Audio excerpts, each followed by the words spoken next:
I want to talk some more about the hindrances, the last of the hindrances, and the role they play at different stages of meditation. But first, I hate to come back to the same topic over and over again, but it seems necessary. Let's talk about noble silence, and this time we'll do it differently. I'd like to hear from any of you your thoughts. If you personally have a problem with the idea of practicing noble silence.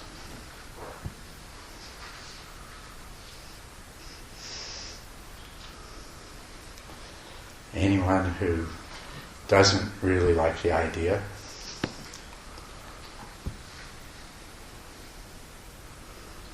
Okay. Well, is there anyone that likes the idea but they don't feel like it's really necessary or important?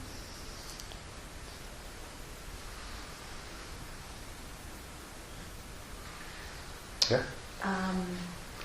The things is like this. When I went to Mahashi's retreat center, Yes. everything been taken care of.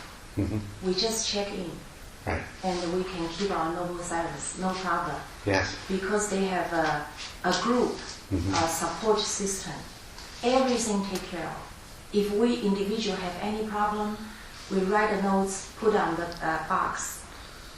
Yes. People working there take care of it beautifully.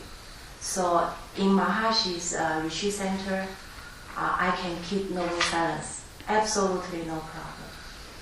But in here,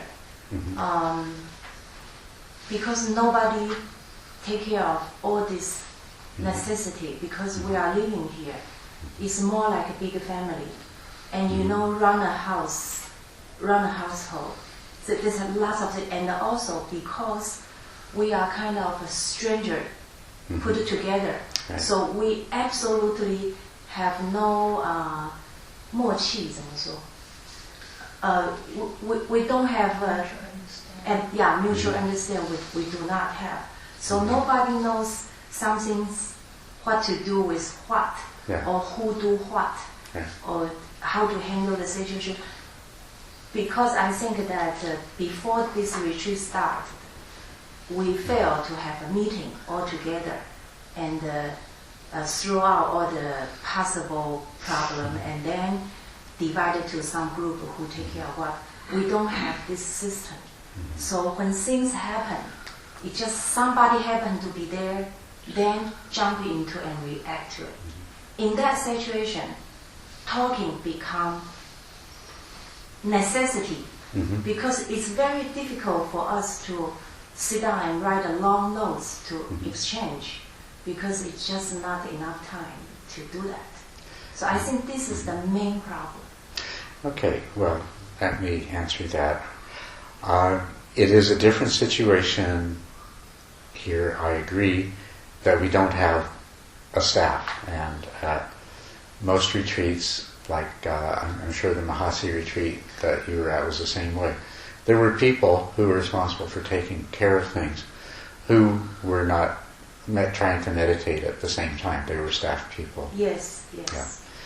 And also whatever communications needed to take place, they had a place that they could go and do that where it was not disturbing to others. And it would be wonderful if we had that. And I take it also a good suggestion that perhaps more time, just organization and familiarizing people with things at the beginning might help. But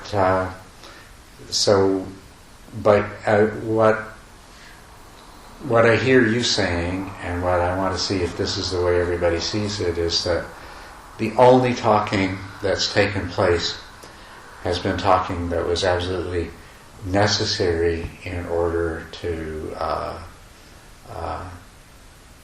meet the needs of the retreat. Do you?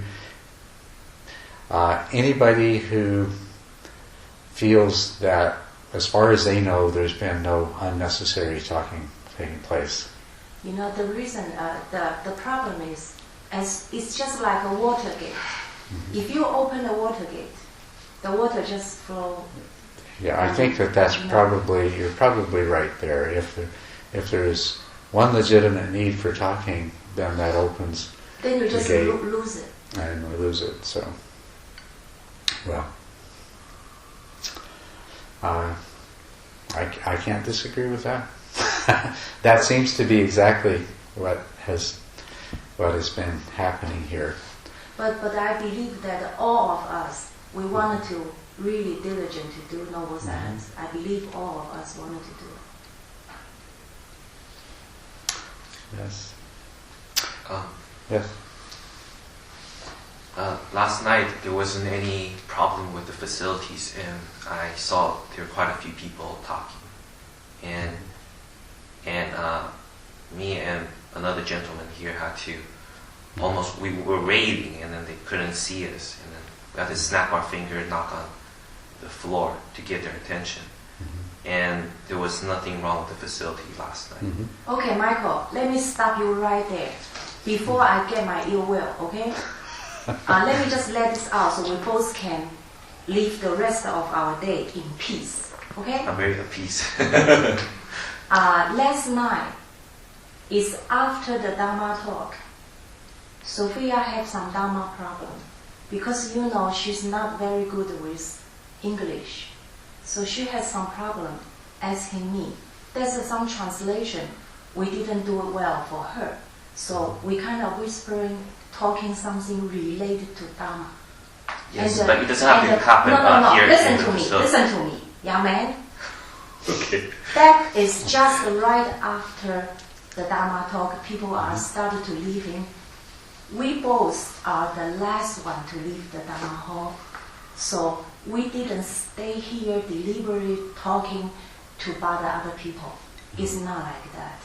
We are just the last couple to leave the hall.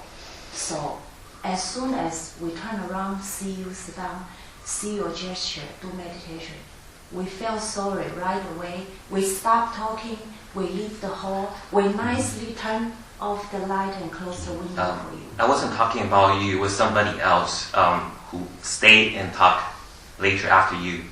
I wasn't specifically talking about you. Okay. Well, we can all just... Do you want to add something? May I? Yeah. Mm-hmm. I think the opposite is just a very strict, intolerant attitude. Like this morning, all the circuit breaker was off, and the heaters didn't work. They asked me to walk around to see the problem, so I used the flashlight, look around. Finally, I found the problem. I was very excited and asked Zen to come over to move that shelf for me so I can get to the switchboard. And then I asked him to turn on the heater to see if it works. Mm-hmm. And that was the last part. I used voice.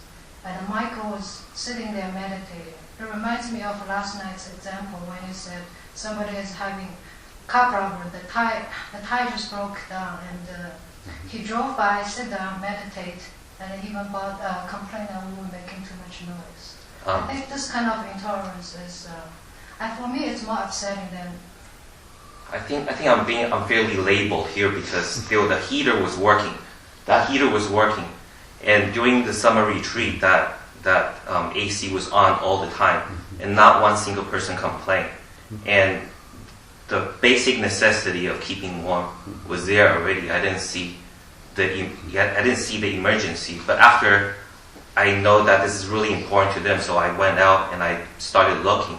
I wasn't exactly trying to neglect people's concerns.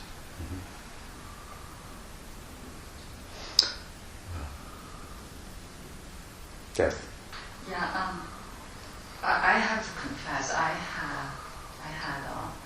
talking unnecessary. This is first time I joined the retreat, this kind of program. I'm not so familiar, but I will pay more attention. Mm-hmm. Thank you. So it's not that we need to be excessively rigid, but if we say that we're not going to be excessively rigid, then we have to say, well, then we have to have some kind of understanding of what is excessive failure to respect the rule, you know. Just so that you'll know, in all the retreat situations that I've been familiar with in the past, there have always been from time to time something that necessitated one person or another to speak. And when that happened, people made the greatest attempt they could to be circumspect. I mean, very often the task that I volunteer for in a retreat is to do with the dishes in the kitchen. And sometimes it's necessary to ask a question. And other people in other situations likewise. And that's an example of it's a laxity with regard to the rule, but it's one that is so is exercised so infrequently that it doesn't cause anybody distress. You know, at all of these same retreats that I've been at, the other part of it is the rule is noble silence. And if it was ever necessary for someone to speak to somebody about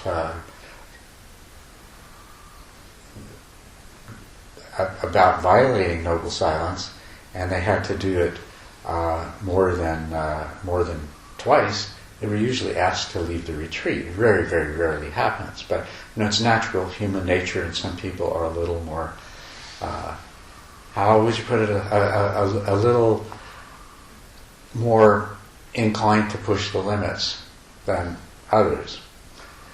But the reason that in meditation retreats it is this way is because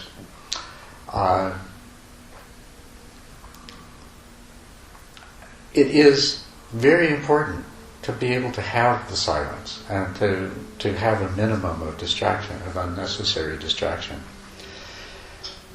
And I've tried to stress to you that when you talk unnecessarily, you are depriving yourself of a lot of the benefit of the retreat by doing so, and appealing in that way to your selfish desire to get the greatest benefit that you can.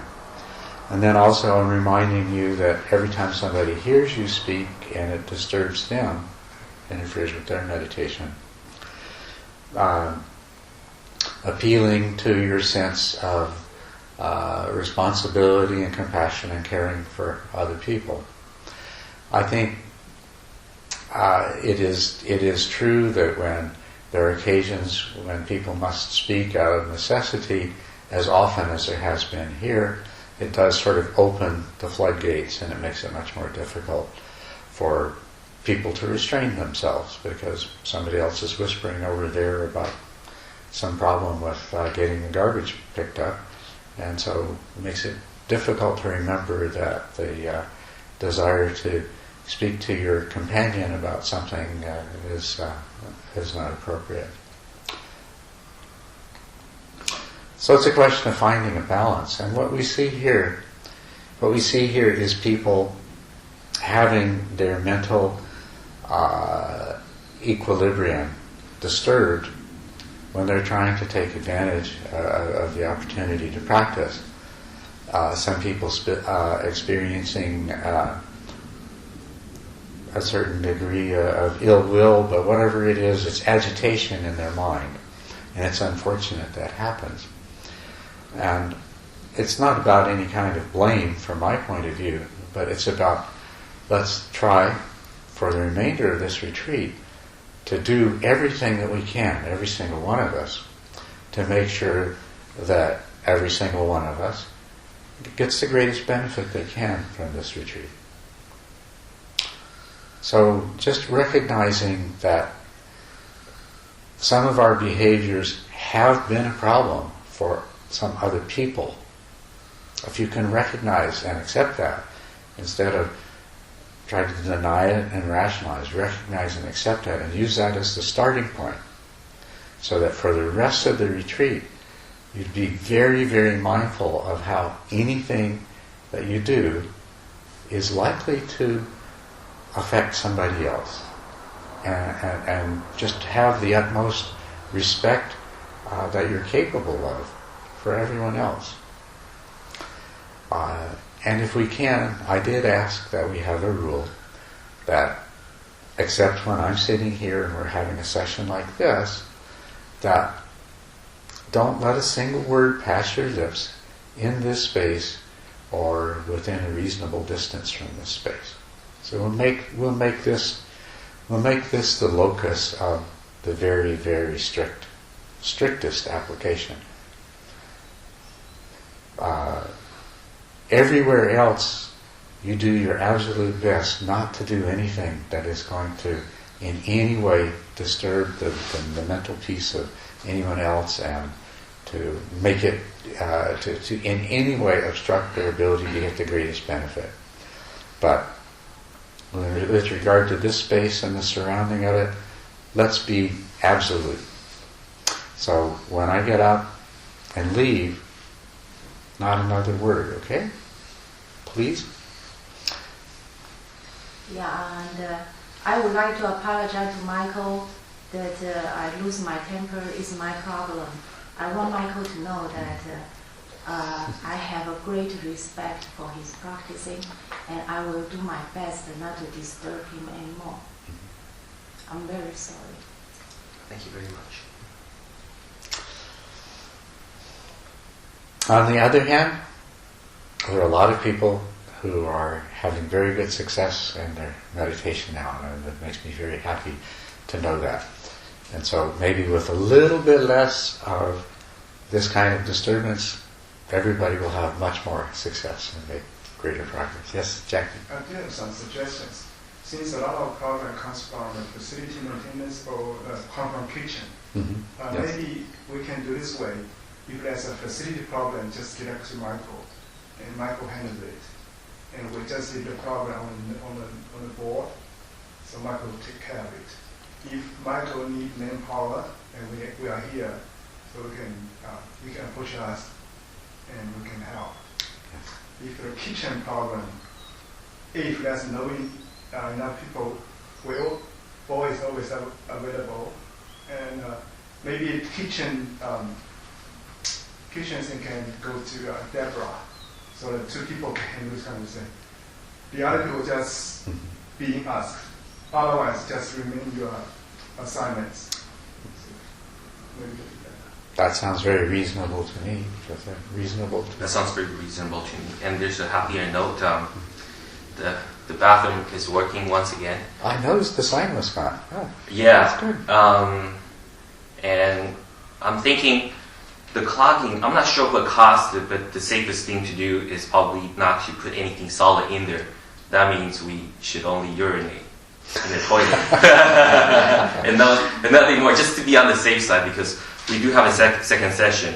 Without the two toilets nearby, it could be an inconvenience. Okay, that's the good news, and that will make it easier. Wonderful. Yeah. I'm sorry, I just want to have a question. I just want to clarify. I appreciate you mentioned a suggestion, and I appreciate Michael can in charge of that. But I still don't understand what I'm in charge of. Kitchen for what? Kitchen, cooking, food. I don't know. My observation is like that. Sometimes we think, kitchen need help, so I just offer myself and come there and help. It's kind of out of a compassion, but sometimes create problem because this task may already has assigned to somebody else. So which means 5 people, maybe just two people less in a.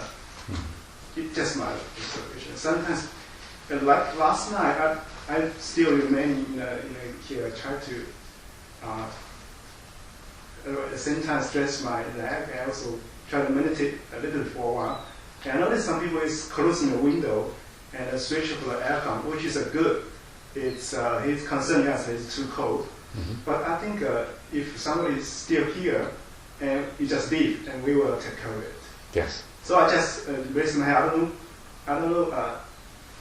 I think they are, really care of us, but actually disturb me because the scratch of the window is really terrible sound. Very terrible sound. Yes. Yeah. The intention is very good, but okay. Just low. Yes. So sometimes wanting to be helpful in the kitchen, but not knowing what somebody else has already done, leads to a perceived need to say something, to make explanations and so forth. And so sometimes it's better to recognize that maybe you can just let the people who are already doing things take care of them. And then if you see something that you feel like needs attention, if you could write a note to Deborah. And really good idea, anything you have to communicate to Deborah, even if you have to write a whole page, write it. You see, Deborah, wonderful as she is, she has trouble not talking. So if you speak to her, then you can help her very much by, give her a note. Okay? Also, just one last little thing. I'm sorry we spent so much time talking about these kinds of things, but this is necessary. It is necessary. But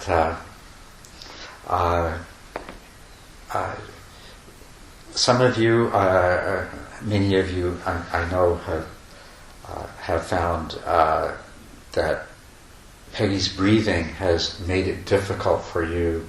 You're trying to follow your breath and you end up following her breath instead, And she has a problem that she can't help. That we talked about it, and she was the one that originally suggested it, that maybe she would meditate in her room. And I think that's wonderfully. It's a wonderful offer on her part, and so I've said that we'll accept that, and she'll do her sitting meditations in her room, so that hopefully you won't be disturbed by her breathing. What that does mean, though, is during the meditation periods, she will be in the bedroom meditating. So please be even more careful than I've already asked you to be in terms of talking where it might disturb her practice in the room. Okay? So. May I suggest, Peggy, can you put a sign on your door saying meditations in progress, that kind of sign, so when we immediately walk in the hall, we see the sign. Okay. Because sometimes we forgot we are human beings. Right. Yeah. Okay. Put a sign there, so as soon as we walk into the hall, we see the sign, we quiet down. Okay. Thank you.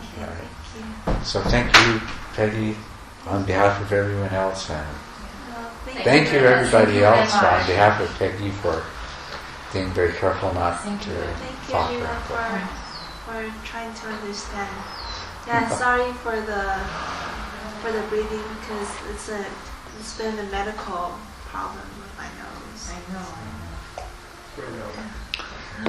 Thank you very much. Yeah. Okay. So back to the hindrances. And we talked quite a bit about worldly desire yesterday and the role it plays as a hindrance. And I had told you that I had pointed out to you, of course, that the constant stream of thoughts that arise that make it difficult to achieve single-pointedness largely are arising, or to a very large extent are arising out of worldly desire. They are thoughts that are rooted in worldly desire. And that these two factors, single-pointedness and worldly desire, are opposed to each other, and so as you develop single-pointedness, it reduces the strength of desire that you experience all of the time. But, of course, the thoughts arising out of worldly desire are opposing the development of single-pointedness. And just to clarify, what do I mean by single-pointedness? Your awareness is single-pointed to the extent that your focus is pretty much exclusively on whatever you choose it to be. So single-pointedness doesn't mean a very small focus necessarily. It can, but it could also mean a large focus. In other words, you could be single-pointedly focused on a sensation at the tip of your nose. You could also be single-pointedly focused on the sensation in your entire body simultaneously. So it's not the size, it's not the largeness of what you're focusing on. It's the aspect of singleness or exclusiveness. It's not the pointedness, it's the singleness. It's that this is what you're attending to, whether it's small or large, but this is what you're attending to, and the mind is disregarding everything else. Right? Yes? A question. When I feel more sensitive when I inhale the nose hole and breathe out, it's the tip of the lip. So it's okay, I breathe in and focus on the nose hole and breathe out. Oh, absolutely. Yes, that's exactly what you should do. You know. I thought one single, so it should be only one point. Yeah. Well, the singleness refers to only the area that you're using as your object. So what is not single-pointed, if we use my eyes as corresponding to attention and the tips of these fingers as corresponding to our meditation object, when we have the experience that we are aware of the meditation object, but we are also aware of all kinds of other things in addition to that. And when the result of that awareness is that the attention is wavering, so that, instead of my eyes being fixed on my fingertips, there's the little movements of my eyes to even though it's very momentary, just momentarily looking away to other things, being aware of them as well. And also my eyes can focus, very, very tightly, or I can expand the focus or shift the focus so that I'm also aware of other things. So this, in your attention, when there are a lot of other things present in your awareness other than your meditation object, and you are aware of them because your attention is wavering a little bit quickly place to place, so as a result of that, that's not single-pointedness. As we progress and we are able to hold our attention very, very steadily on this and disregard everything else, then that is single-pointedness. But also what happens in the development of meditation is that as you acquire the skill to hold your attention steady, also the number of distractions dramatically decreases. There are many, many fewer thoughts. They become, only occasional thought comes through. And because of the steadiness of your focus, that thought is just, it's like a wispy thing just passing by, and it has no power to draw you away. Or sounds or sensations, other things like that, your focus is steady here. So they come and they go, but your attention doesn't move. It just, somebody coughs and it's there and it's gone. Your attention doesn't follow it. Okay. And not only that, there's many different sounds, some very subtle. And when you're attending here, you don't even know they're there. The only ones that when you have single-pointed concentration, the only sounds that you're aware of at all are, like I say, somebody coughs and it comes and goes, or a door slams and it comes and goes. But there's all the other ones that they don't even register at all.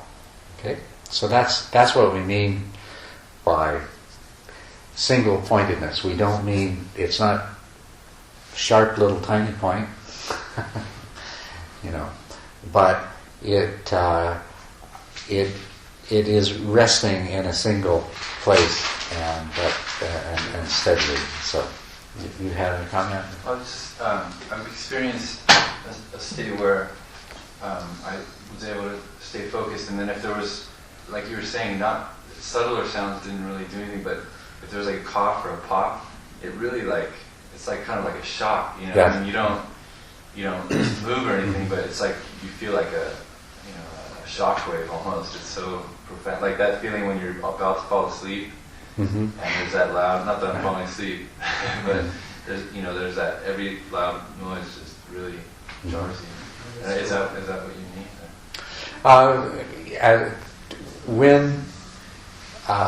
Yes, I think that we're talking about the same thing. When you're not really aware of any of the other sounds, except when one intrudes. But the stability of your attention will come to the point where, although you know the sound was there, it doesn't disturb your focus at all. The shock wave doesn't happen either there. And that's a combination of, in addition to stability of attention, the degree of your mindful awareness. When you have a very high level of alertness and mindful awareness, it's as though some part of your mind knows about the sound and is able to disregard the sound quickly enough that it no longer shocks you. So you'll also find that goes away. But, yeah, single-pointedness is you're just not noticing the distractions, and there are many, many fewer distractions, because your mind ceases to create as many distractions as you become more and more focused. So, one of the things that you'll notice is that the number of thoughts diminishes tremendously. And that makes it, of course, much, much easier. And then those thoughts that do come up, because of the stability of your attention, it's not very difficult to just let those thoughts come and go, and they just become like a cloud passing in the sky, or like a car driving by on the street when you're doing something else, which there may be an awareness of it, but it's not significant, it's not disturbing, it's not taking you away. But in terms of suppressing this, overcoming this hindrance of worldly desire, to the extent that you have very few occasions of this kind of thought arising, this also is going to be a result of doing the practices in the rest of your life, so that you are not so enthralled by worldly desire. We talked about the practice of generosity, so that you become aware of what your attachments are. That's an example of that. Just anything that you do that allows you to become more aware of your attachments as attachments. When the thought comes with regard to the things in your job or the courses that you're taking in school, or the issues that are coming up in any part of your life, when you have that recognition that this is an attachment, then that awareness weakens the attachment.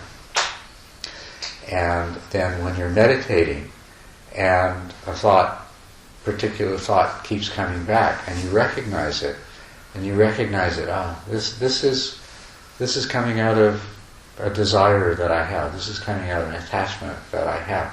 It makes it easier to let that thought go. It allows you to address that thought in a very different way than what we normally do.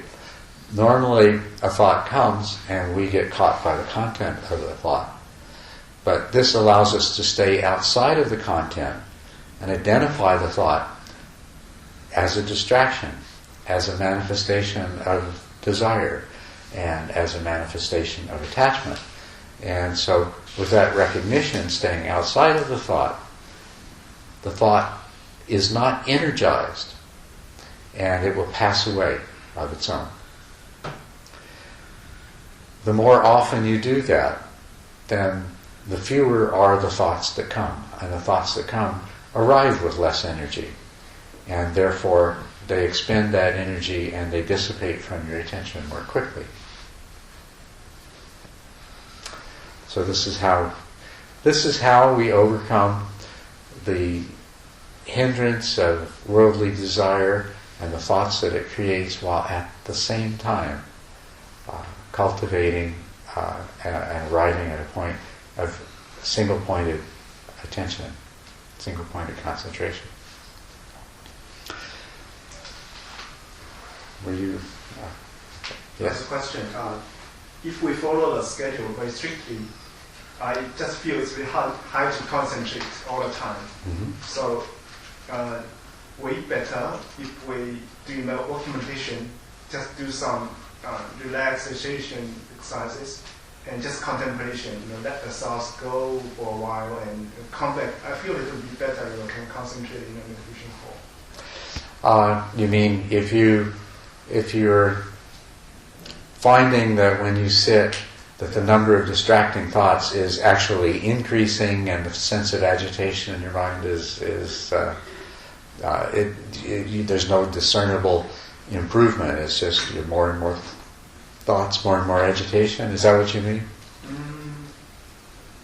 Not really. I mean, with a 45 minutes meditation section pass, and we go out and do walking meditation. Mm-hmm. And we still need to feel 30 minutes concentration. Yes. Feels tired sometimes. Mm-hmm. I don't know if it's right or not. So sometimes I think I need a kind of relax. Mm-hmm. So I just stay under the sun, or just let the sun go through my body and feel relaxed about it. Okay. Do a more relaxing walking meditation when you feel the need to do that. That's exactly the way you should. The walking meditation, sometimes it's an opportunity to further deepen your concentration or further sharpen your awareness. But sometimes you have the need to do the walking meditation in a more relaxing way. I would encourage you to still do the walking meditation, but loosen up your standards, loosen up your criteria for what you're expecting of yourself. But always stay in the place of you're in the present, you're in the here and now. So if you're walking, enjoy the walking, but stay in hearing what's actually taking place, feeling what's actually taking place.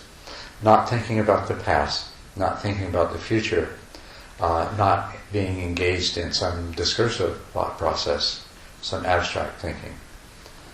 But you don't always have to be so tightly focused. So if that's what you're meaning, yes. But tightly focused should not resolve tiredness, right? Should be relaxed. Yes,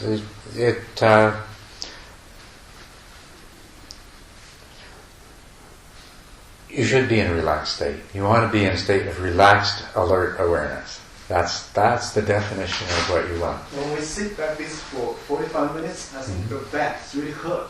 Yes. So, and legs well. And so that's, if you get up and do walking meditation, hopefully that helps your back. Sometimes you sit for 45 minutes and there's been many distractions, many thoughts. You have to be very vigilant. You keep catching yourself and bringing yourself back.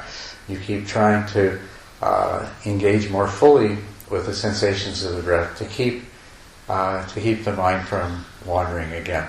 And at the end of that session, you feel tired because you've been doing a lot of mental work. This is what I thought that you were meaning. Yeah.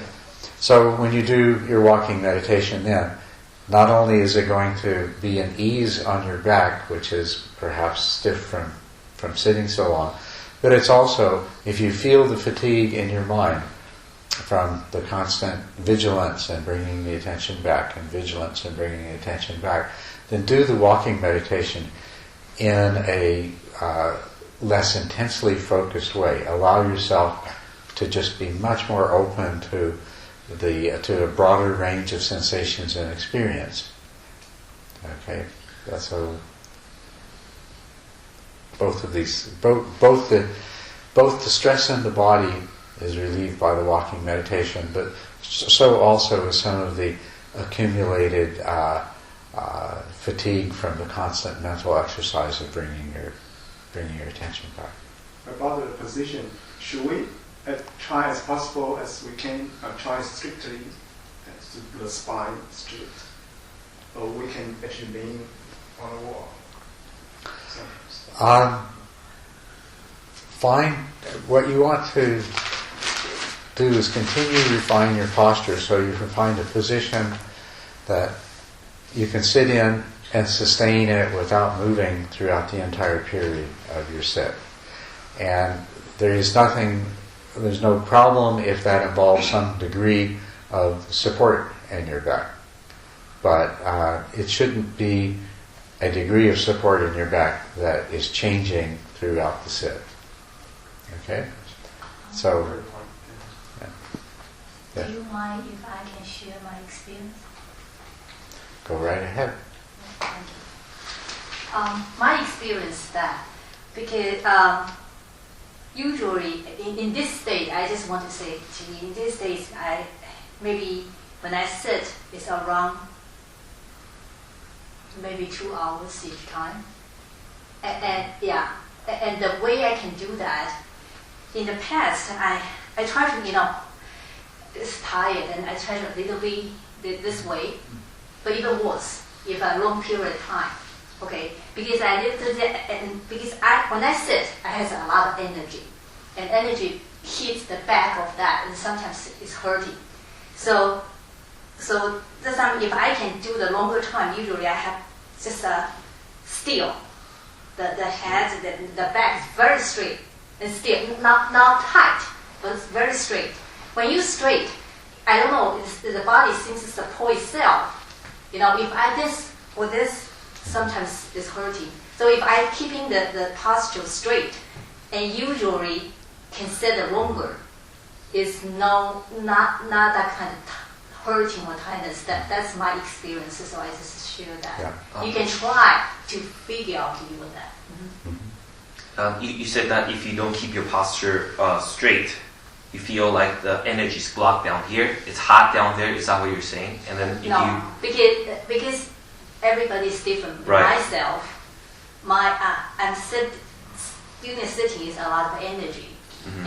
and sometimes I just feel seems here is tight, and all that. So when I sit, and sometimes I will, a little bit that, especially when the energy comes and push me, and I feel like the back is just straight hurting. It hurts you when energy comes? Oh, okay. I'm sorry. No, I just share. And the point, I don't want to distract too much. Okay, sure. Only the point posture. is that the posture, when I very straight, the body is still. Not even this way. It's just very still. Can usually keep much longer and won't feel any pain or anything. That's just my experience. So you can try a little bit for yourself but very relaxed.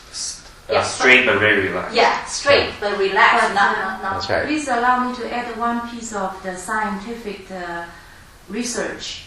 The scientists recently did a back research. They said that the straight actually is hurting you. It's not good for your spinal and your position. The most comfortable way is 25-degree lean back. This is, you can go to the internet check. This is 25-degree lean back a little bit. Yeah, lean back a little. Well, that's the scientist research, and also I know lots of the Chinese doctor.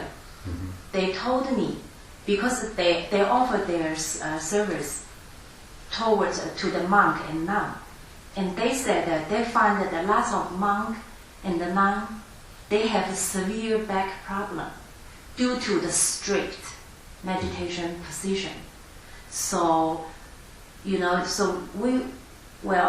opinion is we better loosen up and find your best position.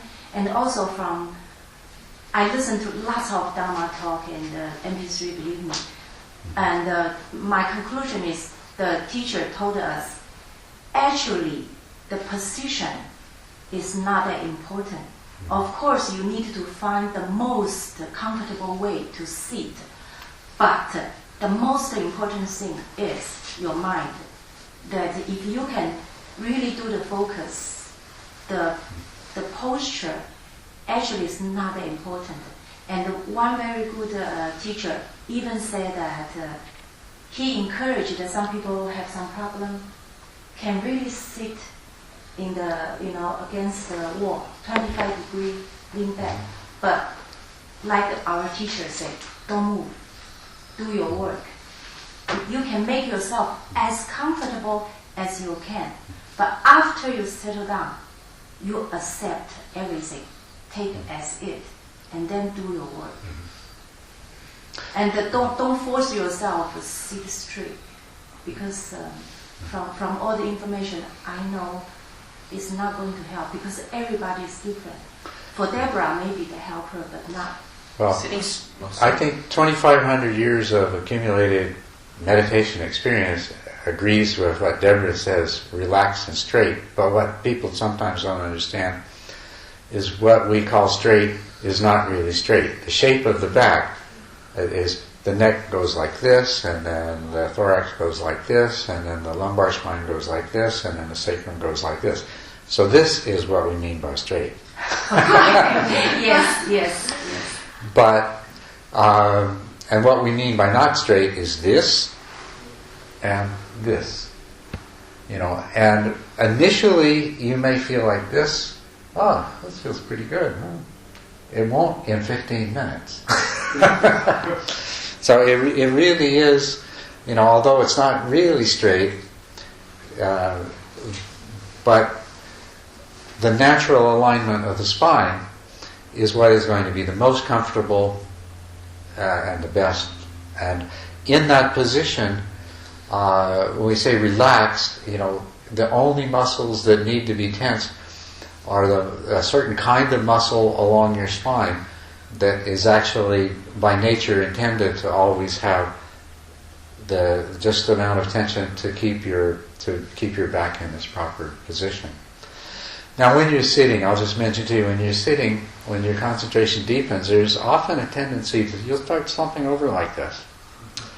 And if you become aware of that, then just bring yourself back to the natural position that you found works for you. If you allow yourself to stay in this kind of position, you will develop a soreness in your back, the muscles, because as your weight comes forward like this, muscles in your back need to contract to keep you from falling over the rest of the way. Gravity's pulling one way, the muscles are contracting more strongly, and you will develop a backache. So you're better to whenever you realize that the slumping is taking place, to come back to this position. Yes? One is lucky enough to be able to sit for infinite amount of hours. Is there an upper limit to which that becomes ineffective or unhealthy? That sitting for, a certain amount of exercise is necessary for the body. So if you going to the bathroom is necessary. yeah, and more like is a 2 hour. What's the most if physical body is not a constraint for beginner or beginner to medium stage meditating? What is the optimal amount of sitting for each session? Well, for somebody who's just a raw beginner, they may need to start out with 15 or 20 minutes. But anybody that's been meditating for a month or two should probably be able to sit for an hour. I've had you been doing 45 minutes sits here, which is sort of a compromise. But I think an hour is a really good basic time for a sit. And as you become more experienced in practice, you can sit for 2 hours.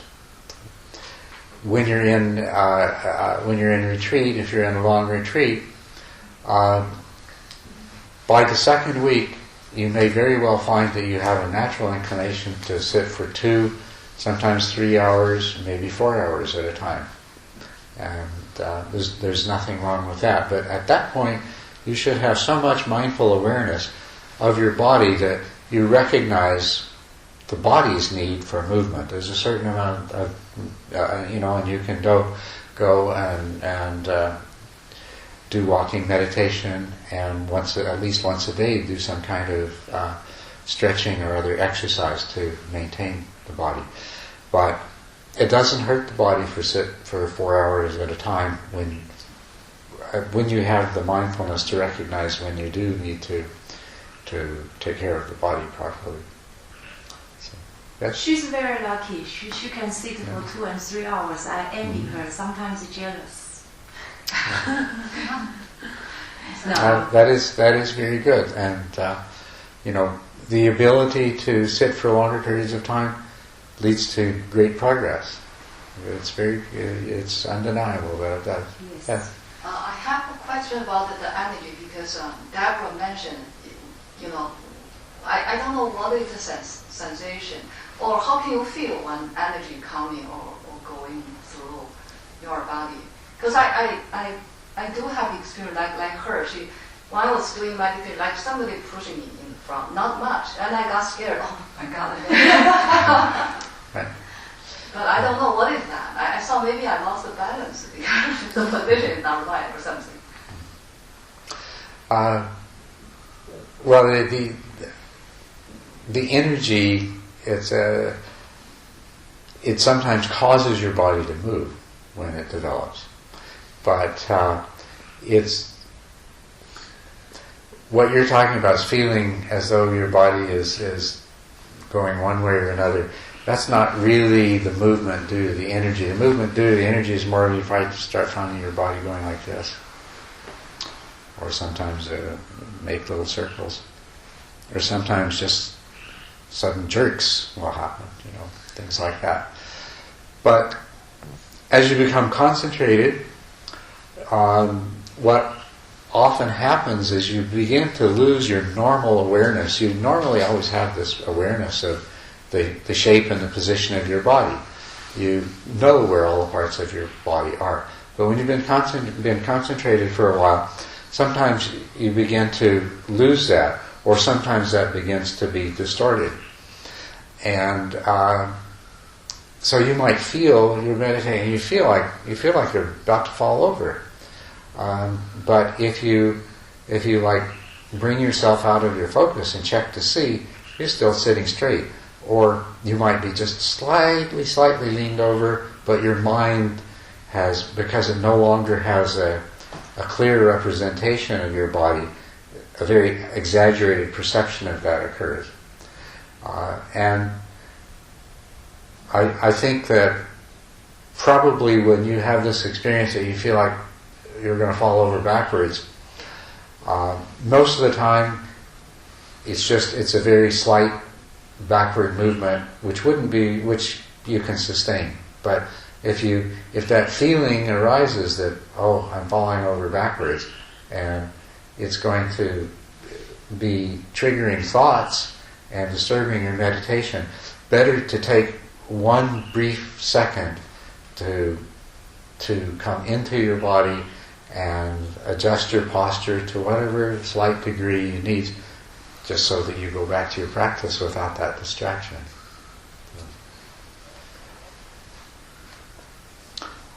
But you may very well, back to the energy, you may very well at some point finding that there's much stronger movements in your body as a result of the energy arising. And should that happen, as much as possible, just let them be and let that process develop by itself and take care of itself. That it should calm down and become insignificant at some point as the energy is able to flow. Your body moves, the energy rises, your body moves because it's not able to flow freely within the body. So, do you agree with that? Yes, I agree. Yeah, good. Thank you. When there's a lot of blockage, there's a lot of movement, but when the mind quiets down, body's more relaxed, the movement subsides a lot more. Okay. Yes? How to deal with the cold shape? Saliva. Swallowing the saliva. Okay. Well, It's contagious. Yeah. Somebody's swore and All of a sudden, everybody's doing that. First of all, if your tongue rests against the roof of your mouth and the back of your teeth, the back of your upper teeth, rather than lying against the bottom of your mouth, there will be somewhat less tendency to produce as much saliva. It helps a little bit. But it is an interesting thing that as your concentration deepens, very often you begin to produce more saliva. And that may just mean that you find yourself swallowing more often. So keep the attention on the breath. Allow the swallowing to take place. If the mind wants to follow the swallowing, then just incorporate that. Usually it comes at the end of the out breath, and so you follow the in breath, you follow the out breath, you follow the swallowing, you follow the in breath, you follow the out breath, you follow the swallowing. No problem. Okay. So, and usually after a little while the concentration deepens even further, and the saliva is not a problem anymore. So I think it's time for lunch. Last question. Yeah, it's not a question. 这几天我人很不舒服哈，因为我们3餐都是女生在做，我想说我早餐的位置有没有一个 gentleman 愿意跟我换工作？好，谢谢。Sorry. She said that she feel ill. She physically doesn't feel good. I think she's not feeling well. Oh. So she's asking any gentleman can take over the breakfast since I've been fired by her because she kicked me out of the kitchen. She want me to do practice and out of her compassion and generosity. Okay. Greatly appreciate it. If you take over the kitchen, I can offer you a little help. No? No, Jackie is good at cooking. Oh, okay. So you stay fired. That's a lot of work. I think we can handle it. Who is the other person? Me. But I'm not good at cooking at all, so don't come. I will just reheat everything. Okay. That's over. So I'm not. Thank you, Jackie. Yes. Yes. If Jackie's gonna do the breakfast, I could take over maybe the. What I'll do is I remain the same assignment. Okay, ring the bell and cleaning the outside of the dormitory. Maybe Tracy, you can do that. Which one? Do the breakfast. No, I'm already doing dinner. Oh, okay.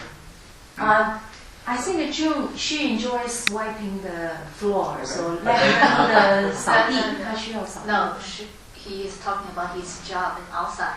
No, I could do that tomorrow morning. Ringing the bell is not it's not a problem because it's on the schedule. I need to get up 10 minutes earlier, so don't think about that. And if I do the breakfast and and I still have fun time to clean the garden, the Is outside. that too heavy, John? Yeah. For you? No, that's complicated. June can clean the garden.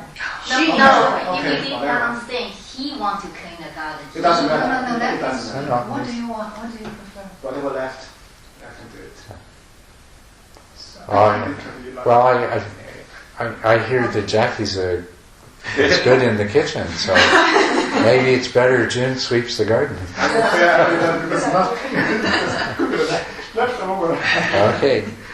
You will disappoint me. But if this is the case, I need your permission. Maybe he need to understand where to put what's the available food available, and maybe you just 交接一下下一点点. Okay. Let him know. Is that Good. okay? So you can figure out how to do that with the minimum of, without, maybe you can do that without saying anything, huh?